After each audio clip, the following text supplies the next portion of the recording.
ঈদের সিনেমার হল রিঅ্যাকশনের থেকেও পরিমণির একটা পোস্টের রিঅ্যাকশন সবচেয়ে বেশি।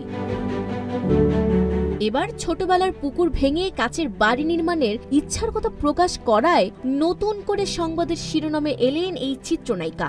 ঢাকায় চলচ্চিত্রের আলোচিত ও লাস্যময়ী নায়িকা পরিমণি বুধবার নিজের ফেসবুক পেজে প্রকাশিত একটি ভিডিওতে দেখা যায় ছেলেবেলার আবেগ জড়ানো একটি ছোট পুকুরে নেমে স্বতঃস্ফূর্তভাবে সময় কাটাচ্ছেন তিনি। আর সেখানেই দিয়েছেন এক অভিনব ঘোষণা, নানাবারের শৈশব স্মৃতি বিজড়িত প্রিয় পুকুরের ওপরেই বানাবেন কাচের বাড়ি। তিনি বলেন, এখানেই আমার সমস্ত শৈশব, এখানে আসলেই আমি ছোট্টবেলায় ফিরে যাই। কয়েকদিন পর এই পুকুরটা আর থাকবে না, এখানে একটা কাচের বাড়ি বানাবো ইনশাল্লাহ।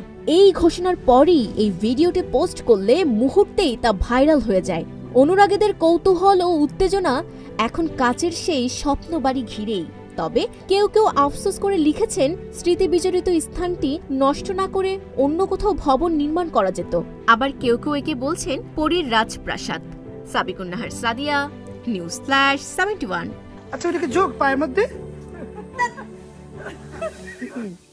না, কালো কালো এই যে এই পাশে রক রক দেখা যায়।